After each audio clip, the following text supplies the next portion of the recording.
शासनाचे गणवेश धोरण गुत्तेदारांना पोचणारे, विरोधी पक्षनेते तथा शिवसेना नेते अंबादास दानवे यांचा गंभीर आरोप।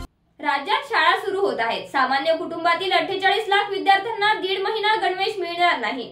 गुत्तेदार टक्केवारीसाठी राज्यात चालतंय की काय असा प्रश्न विरोधी पक्षनेते अंबादास दानवे यांनी माध्यमांशी बोलताना उपस्थित केलाय। ज्या शाळा आहेत त्याच्यात 48 लाख विद्यार्थी आहेत आणि हे 48 लाख विद्यार्थी बघायला गेलं तर एक सर्वसामान्य कुटुंबातले विद्यार्थी आहेत।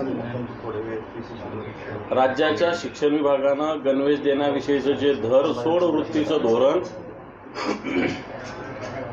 गुत्तेदार पोचण्यासाठीचं धोरण, गुजरातचे गुत्तेदार पोचण्यासाठी गणवेश कपडा पुरवण्यासाठीचं धोरण, याच्यामुळे दुर्दैवानं राज्यातल्या शाळेमध्ये शिवलेलाही ड्रेस, आलाने 2 ड्रेस द्यायचं सरकारने जाहीर केलं होतं। आता निरोप असे येत आहेत की आम्ही कपडा पाठवतो आणि 100 रुपये शिलाईला पाठवतो, परंतु तो कपडाही आलेला नाही, तो शिवलेला ड्रेसही आलेला नाही, अशा प्रकारची स्थिती आहे। आणि 48 लाख विद्यार्थी, आज 15 जून आहे आणि अजून सुरू झालं नाही, याचा अर्थ अजून 1 ते दीड महिना विद्यार्थ्यांना गणवेश 100% भेटू शकत नाही, अशा प्रकारची स्थिती आहे।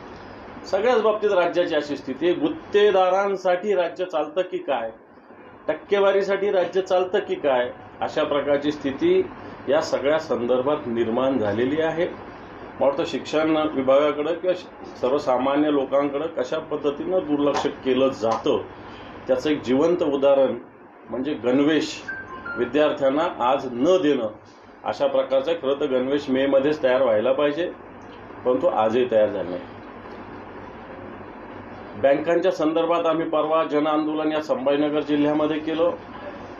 कर्ज सुद्धा मे महिन्यातच, एप्रिल मे महिन्यात सगळं कर्ज वाटप झालं पाहिजे, परंतु अजूनही नॅशनलाइज बँक, राष्ट्रीयकृत बँक 18%, 20%, 22%, 24%च्या वर पोहोचू शकलेल्या नाही। आणि शेतकऱ्यांना प्रचंड प्रमाणात त्रास, भ्रष्टाचार, प्रत्येक फाईल 1-1 महिना 2-2 महिने इनवर्ड सुद्धा साधं करून घेत नाही। शेतकऱ्यांना लाच मागितली जाते 5,000, 10,000, 15,000 रुपये। सरकार एकीकडे सांगतं, मुख्यमंत्री सांगतात की सिबिल तपासणाऱ्या बँक मॅनेजरवर कारवाई करू, पण हे दांदाट खोटं आहे। आपण शेतकऱ्यांकडे दुर्लक्ष होत असताना बोगस बियाणं वाटण्याचे प्रकार सुद्धा या मराठवाड्यात, विदर्भात मोठ्या प्रमाणावर होत आहेत। सरकारचं कृषी खातं झोपलेलं आहे। सर्रास गुजरातमधून बोगस बियाणं येत आहे, बोगस खतं येत आहेत आणि त्याला कोणती कारवाई होत नाही। अशा प्रकारची स्थिती आत्ताच्या घडीला राज्यामध्ये आहे।